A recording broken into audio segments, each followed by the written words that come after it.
काल हूँ। इस समय मैं इन लोगों को नष्ट करने के लिए प्रवृत्त हुआ हूँ। तुम्हारे बिना भी विरोधी सेना के सभी योद्धा जीवित नहीं रहेंगे।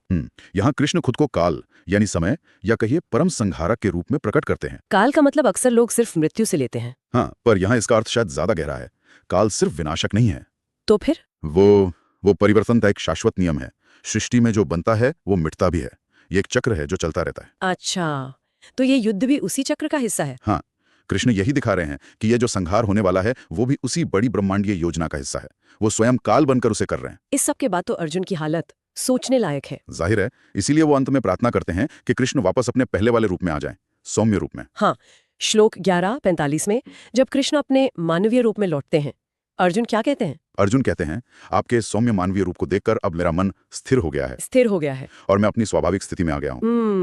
मतलब उस विराट भयावह अनुभव के बाद एक तरह की शांति, स्थिरता। बिल्कुल, मानवीय चेतना के लिए वो स्थिरता जरूरी है। ये एक संतुलन की वापसी है। तो अगर हम इस पूरे अध्याय से कुछ मुख्य बातें निकालें तो वो क्या होंगी? देखिए, पहली बात तो ये कि ईश्वर या परम सत्य की जो प्रकृति है वो हमारी कल्पना से बहुत परे है। अनंत, सर्वव्यापी और हाँ, तेजस्वी भी और भयावह भी। ठीक है। दूसरी बात, सत्य को पूरी तरह समझने के लिए भौतिक दृष्टि काफी नहीं, एक दिव्य दृष्टि चाहिए, एक आंतरिक समझ। तीसरा, सृष्टि और संहार ये दोनों एक ही सिक्के के दो पहलू हैं। ये काल का खेल है, परिवर्तन का नियम और शायद सबसे महत्वपूर्ण, इस विराट सत्य के सामने विनम्रता और समर्पण।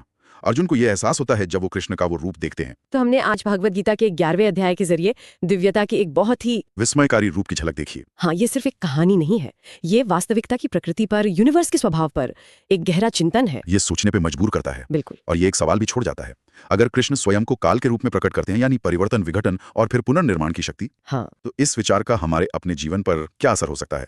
जीवन में जो उतार चढ़ाव आते हैं, जो अस्थिरता है, जन्म मृत्यु का चक्र है, उसको देखने का हमारा नजरिया कैसे बदल सकता है? ये एक दिलचस्प सवाल है। हाँ, ये एक ऐसा विचार है जिससे श्रोता अपने साथ ले जा सकते हैं और इस पर सोच सकते हैं।